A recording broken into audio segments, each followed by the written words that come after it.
Todd from the USA.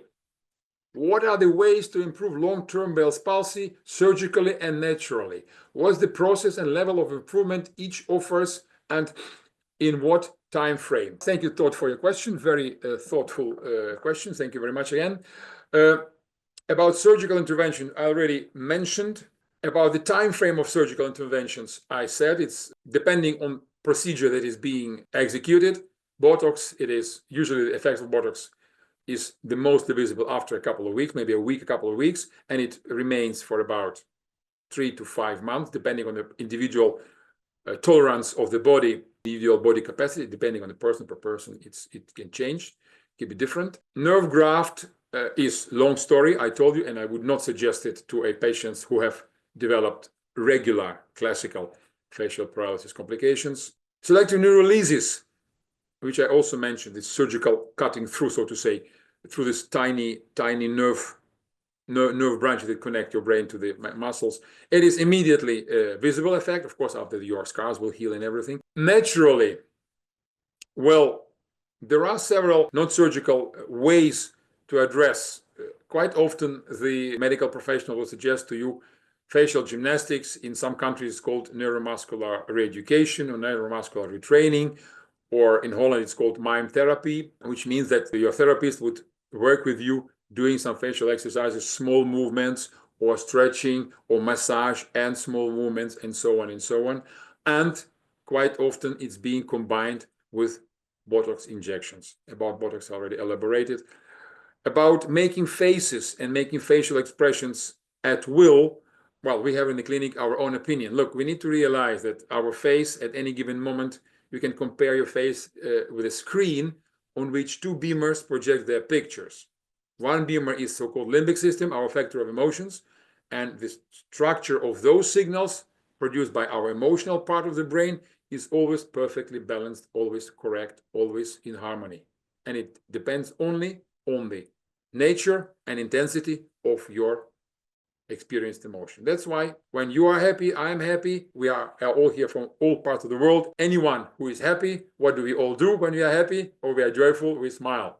When we are unhappy, we frown. And that's our reflexive movement, and those signals are coded genetically in our system, cannot be changed, and that's why we all react exactly to the same way, to the same emotional status. Another beamer, another picture that is being projected on our face is produced by the other physical other part of the brain, which is responsible for our voluntary facial movements. For example, if somebody makes a fake smile, well, it has nothing to do with emotions, and that is why that usually the voluntary, let's say, not emotion-driven facial expression is quite easy to detect. Why? Because it's very often exaggerated, almost always poorly timed, and it's all out of balance because not all the muscles that usually belong to that particular facial expression receive voluntary signals. And that is actually the part which I call mimetic amplifier, as actually the part that is shouting to your muscles on the top of its lungs, so to say, and is sending parasitic signals everywhere. That is why doing it without addressing that specific mimetic amplifier, that's what we do actually during our rehabilitation programs. We are aiming in a nutshell at reducing as much as possible the influence of mimetic amplifier, the voluntary part of our brain, to push excessively our facial muscles. And that is in a nutshell. How we do that, it's a different story. It's not a secret. It's just not possible to explain in 3 minutes or even in an hour of this webinar. That's why I don't put it as my goal. Level of improvement with the rehab programs that we are doing together with our patients depends, of course, on your own efforts, on your own persistence, perseverance, regularity of effort, because we will show you the way, but you will need to use your own legs to cover that way. And that is why, of course, most of the work will be on your plate. All the patients that complete our programs achieve their improvements.